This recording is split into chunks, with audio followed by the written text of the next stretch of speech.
Hamás llevó a cabo el 7 de octubre la peor masacre en Israel en décadas. 1.400 muertos y más de un centenar de rehenes. Desde entonces, Gaza, el territorio donde gobierna esta milicia palestina, está siendo arrasado por las bombas israelíes. Han muerto líderes de Hamás, pero sobre todo miles de civiles, entre ellos niños. No pueden escapar porque Israel bloquea todas las salidas de la franja. Y el gobierno de Netanyahu ha cortado el agua y la electricidad porque dice que lo contrario sería ayudar a los terroristas. Soy Ana Fuentes. Hoy en El País, ¿qué supone Hamás para los palestinos?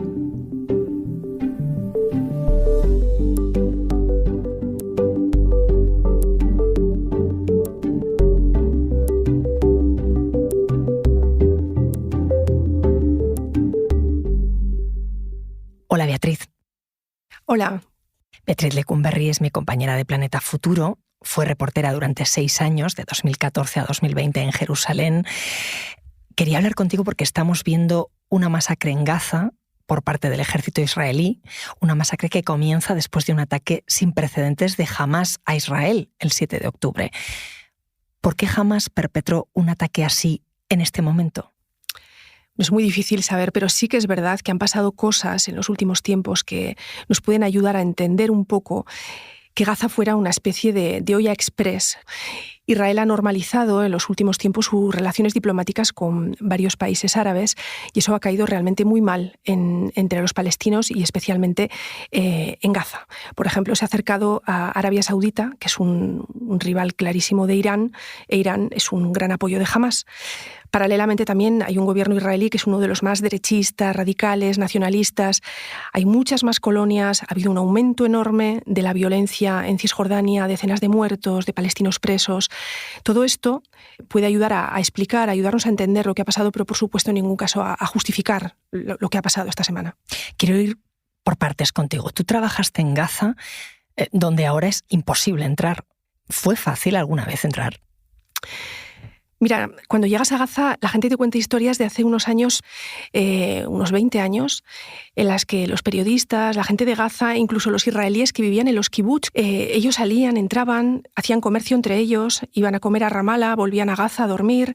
Es una vida inimaginable hoy, pero en algún momento esa Gaza existió. Esa Gaza próspera, abierta, más libre, estuvo ahí y no hace tanto tiempo.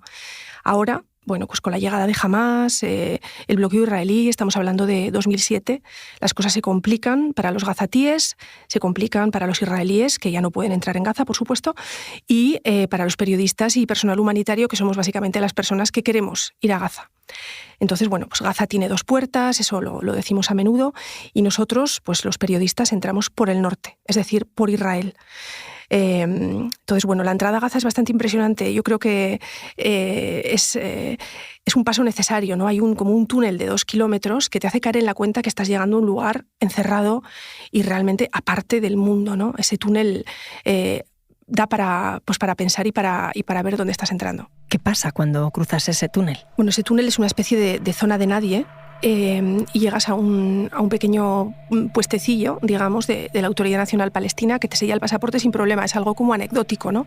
Que siempre choca, porque ese señor que está ahí es el interlocutor de la comunidad internacional. Ese señor que te sella el pasaporte sin hacerte ninguna pregunta en una especie de mesita de plástico de playa y luego pues llegas a otro control, que ese sí que es el control de Hamás. Antes de llegar ahí, tú has tenido que pedir un permiso a Hamás para llegar a Gaza y el permiso no lo pides tú, lo pide una persona que es una especie de garante, un gazatí, que va a ser un poco, digamos, tu puente, ¿no? Entre Hamás, tu puente con Hamás. Va a decir lo que vas a hacer, a quién vas a visitar, a quién vas a entrevistar, cuáles los temas que vas a tocar.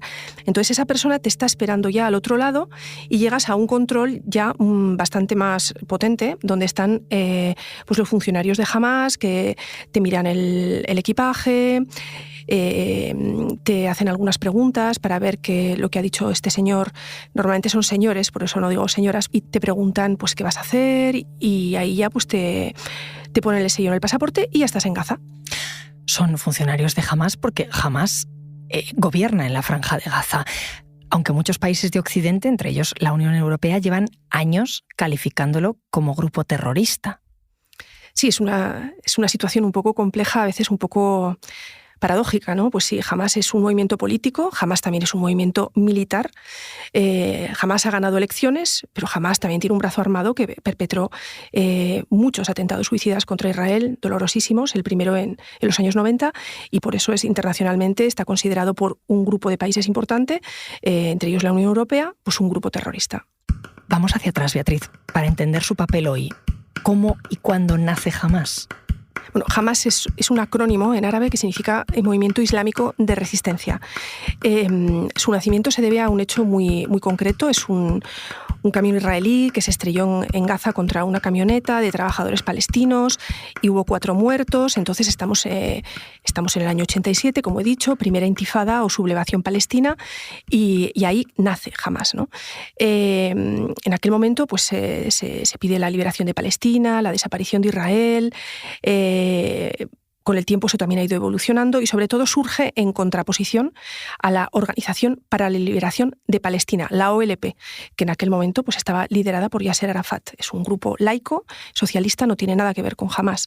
Entonces la gente de Hamás estimaba que en aquel momento la OLP no estaba consiguiendo defender los intereses del pueblo palestino de forma apropiada.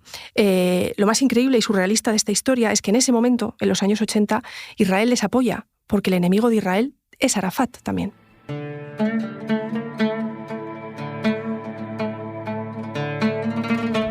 ¿Y cómo les apoya?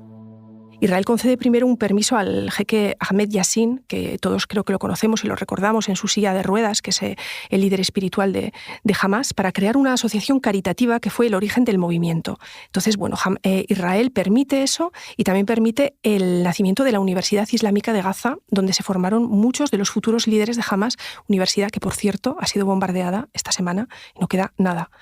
Hay testimonios ya de esos años 80 de generales israelíes que, diciendo que fue un error histórico o algo estúpido, pues admitieron que participaron en esa creación de Hamás, que dieron fondos a las mezquitas donde se estaba adoctrinando a los seguidores. Todo eso para crear un muro de contención contra Arafat. En aquellos momentos hubo generales israelíes que se reunían con Yassin, que incluso le facilitaron tratamiento médico, y toda esta especie de entente, de entendimiento terminó cuando, claro, Hamás atenta contra Israel. Por ir siguiendo el hilo, entonces, en ese atentado es cuando rompen el apoyo a Israel a Hamás. ¿Y cuándo llega Hamás al poder en Gaza?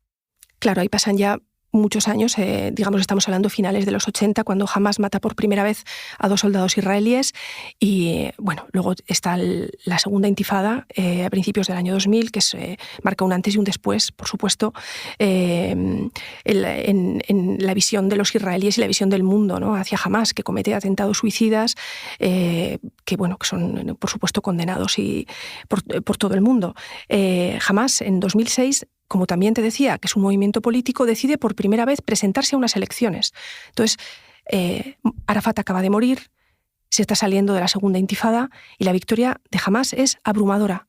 La gente expresa en las urnas un hartazgo, decir, cada vez estamos peor. O sea, nos matan, nos crean un muro de separación, no podemos movernos, hay retenes por todas partes, cada vez tenemos menos derechos. Entonces, pues votan a Hamás. ¿Qué consecuencias tiene que Hamás arrase en las urnas? Estamos hablando de la victoria de un grupo que para gran parte de la comunidad internacional es un grupo terrorista. Entonces empiezan rápidamente las negociaciones entre el Fatah de Mahmoud Abbas y Hamás para formar un gobierno de unión nacional, para que este gobierno pueda seguir hablando con el resto del mundo, hablando de paz, hablando de recepción de ayuda humanitaria.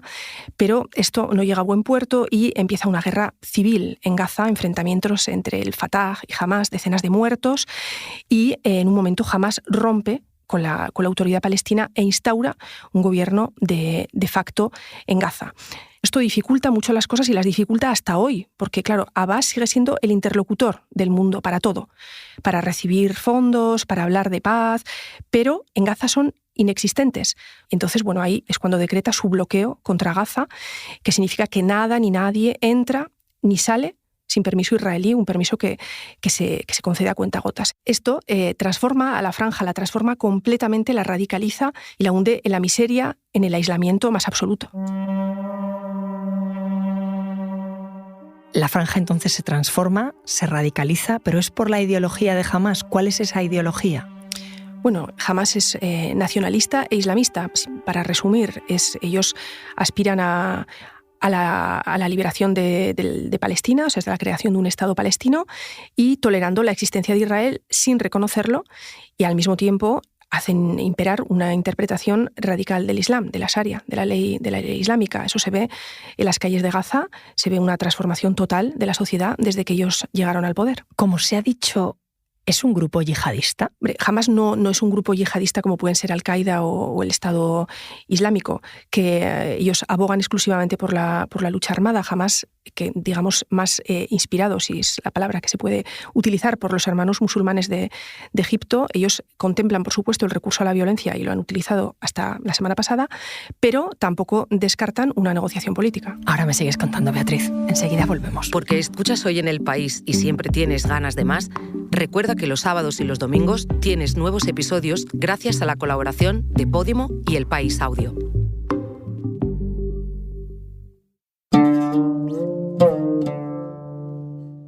Estábamos charlando sobre la ideología de Hamás. ¿Cómo gobierna Hamás en Gaza? Bueno, decimos que Hamás tiene un gobierno de facto, ¿no? ¿Esto qué quiere decir? Pues ellos tienen el control de la calle, pero hay una presencia indispensable de la autoridad palestina en todas partes, porque al ser el único interlocutor válido, tú, por ejemplo, eres un palestino que necesitas salir de Gaza porque estás enfermo y tú no te diriges a Hamás para pedir ese permiso, para que ellos lo canalicen a Israel, porque es que Israel no habla con Hamás. Tú te tienes que dirigir a la oficina del Ministerio de Salud de la autoridad palestina presente en Gaza. Entonces, claro, esto es muy engorroso, pero esto es así. Entonces, bueno, Hamás tiene policía, tiene ministros, tiene terminales de frontera, control de pasaportes, pero hay, digamos, un doble gobierno al que los palestinos ya en 17 años como que se han acostumbrado y se manejan ahí entre las dos.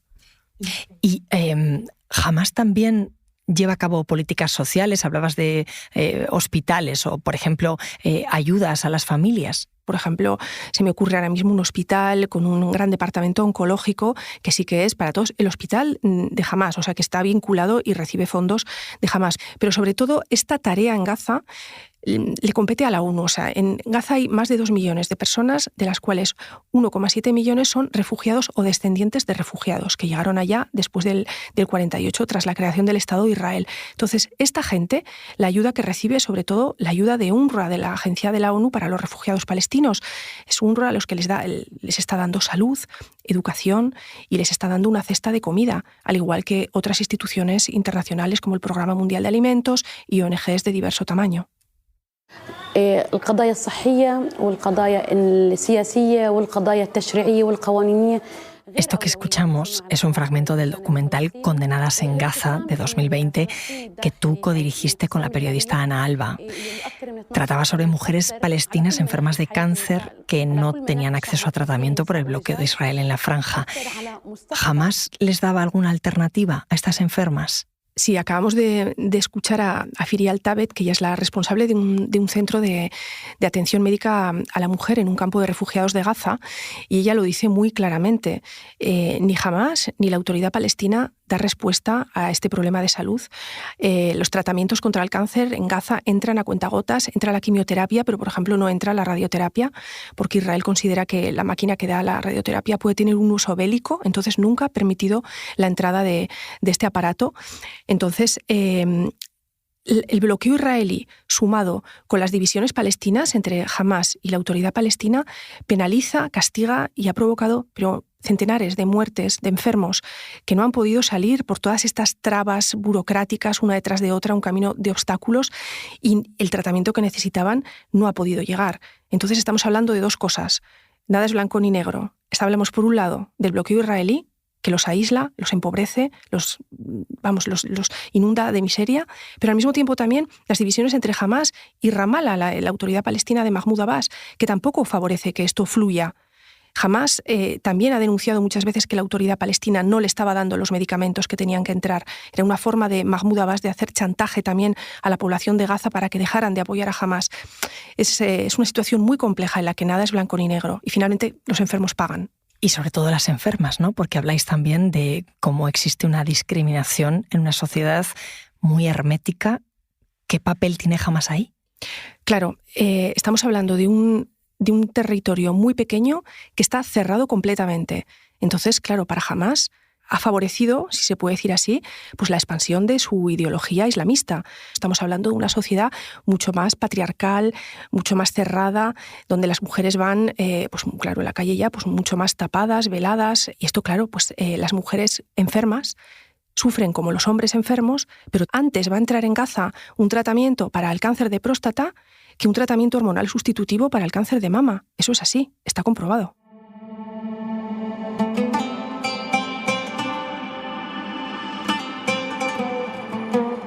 En ese círculo vicioso de ideología y bloqueo, en estos 16 años de gobierno de Hamás en Gaza, ¿ha aumentado su base social? Es muy difícil saber lo que piensa realmente la gente en Gaza y qué votarían si hubiera elecciones mañana, por la sencilla razón de que los palestinos no votan desde el año 2006. Ha habido algunas elecciones municipales chiquititas, pero todas las elecciones grandes se han ido anulando y postergando por razones diversas. Entonces es muy difícil saber qué pasaría. Sondeos recientes muestran que Mahmoud Abbas e Ismael Haniyeh, que es el líder de Hamás que está en Qatar, estarían más o menos empatados en intención de votos. Pero el apoyo a Mahmoud Abbas sí que ha disminuido mucho, tanto en Cisjordania como en Gaza. La gente ve que que es un señor mayor, que no les da respuestas. Lo ven también muchas veces cómplice de algunas políticas israelíes. La sociedad israelí muestra en estos sondeos una radicalización y probablemente pues eso derivaría en un mayor apoyo a Hamás. Pero claro, estos son suposiciones, porque, como te digo, es que haría falta ver ¿qué van a decir los palestinos cuando finalmente un día puedan ir a las urnas? Eso dentro de los territorios palestinos, pero ¿qué hay fuera? ¿Quién apoya a Hamás?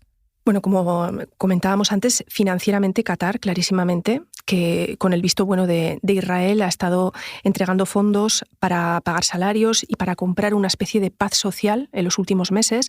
Gaza ha estado bastante tranquila, relativamente tranquila, hasta lo que pasó el 7 de octubre. Otros países del Golfo también hay donaciones de palestinos y de personas con nombre y apellido extranjeras que apoyan a Hamás. Y en los últimos años también Irán, que le ha suministrado al parecer formación y material bélico, y el movimiento chiita libanés Hezbollah. Entonces, bueno, aquí hay una cosa curiosa, ¿no? Irán y Hezbollah, ambos chiíes, y Hamás de tendencia suní. Entonces, lo que muestra que el enemigo común, es decir, Israel, pesa en este caso mucho más que las diferencias ideológicas entre ellos. Entiendo que es un tema muy complejo, pero no se puede asociar a los palestinos con Hamás. Bueno, es estadísticamente imposible que en Gaza haya 2 millones de miembros de Hamás. Eso es imposible. Por supuesto, es innegable el apoyo que Hamás tiene en Gaza, pero cuando tú vas a Gaza y entrevistas a la gente está harta. La gente no quiere ni Hamás, ni Autoridad Nacional Palestina. O sea, no quieren nada. Ellos quieren vivir normal, quieren vivir como nosotros, quieren tener unos mínimos derechos que la gente de Gaza, menor de 18 años, que son la mitad de la población, no los ha conocido nunca. Has pasado mucho tiempo en Gaza trabajando y has conocido allá mucha gente. ¿Has podido hablar con ellos? Sí, he podido hablar con bastantes familias y conocidos, también representantes de ONGs, abogados, cada vez menos, para serte honesta, porque han salido con lo opuesto de sus casas, algunos ya no pueden cargar el teléfono y otros no tienen conexión a internet o no tienen electricidad. Ayer hablé con una compañera periodista que estaba cargando el móvil en el coche con todos los peligros que eso conlleva. Y bueno, el discurso es el mismo. O sea, es de una tristeza y de una impotencia y de una decepción terrible con la comunidad internacional, ¿no? Una cosa es, como bien decíamos aquí, Hamás. Otra cosa son ellos. Ellos son civiles, están atrapados en el sur de la franja, no tienen a dónde ir y tienen también la certeza de que si esa puerta al sur de la franja se abre y se van, pues probablemente nunca puedan volver. Entonces, bueno, es difícil como periodista también, ¿no?